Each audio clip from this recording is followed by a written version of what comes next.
Mr. Nxasana, one of the questions that we have received relates to the question of student debt. And of course, we do know that this builds up over time.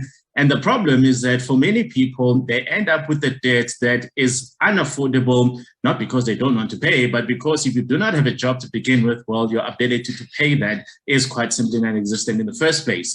We still have a system that seeks to then try to extract from those individuals whose success has just not materialized within the higher education sector to then burden them with this debt. It's unlikely that the state is ever going to collect it, based on what we've explored already. So the question that a lot of candidates would be curious on is to say, well, doesn't it not make sense to simply acknowledge the fact that the system as it is, in other words, putting in way too many young people into a system where their success is severely limited and then leaving them with a debt burden that they could never afford is itself self-defeating, because guess what? This is the debt burden that then gets them blacklisted in some instances and actually even excludes them out of the economic bandwagon, even when an opportunity does emerge in one way or another.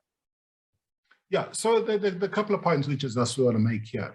The first one is that, of course, if funders are underfunding students, you're going to have a situation where, especially when it comes to students who come from poor, backgrounds, you're going to have a situation where there's debt that accumulates in the system because, a funder, and there are a lot of funders actually that do not do justice to students that are funding, because if the full cost of study of doing a degree, including registration, tuition, accommodation, books, devices, and meals, is, for instance, 120,000 Rand, and you're giving a student 70,000 Rand, where do you expect them to get the money from? So there are a lot of funders out there, including a lot of private sector funders, by the way, that follow that approach.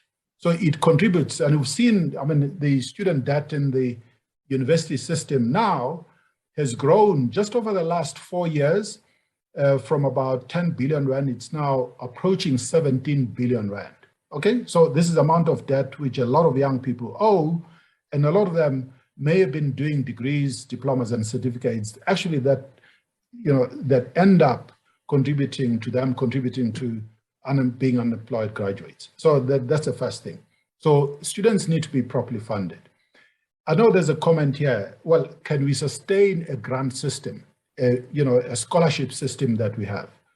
The issue is this: for students that come from poor and working class backgrounds, you have to agree that those students have got to receive as much grant funding as possible, because how can you expect someone who's earning a social grant to be able to afford sending their children to a university? They can't.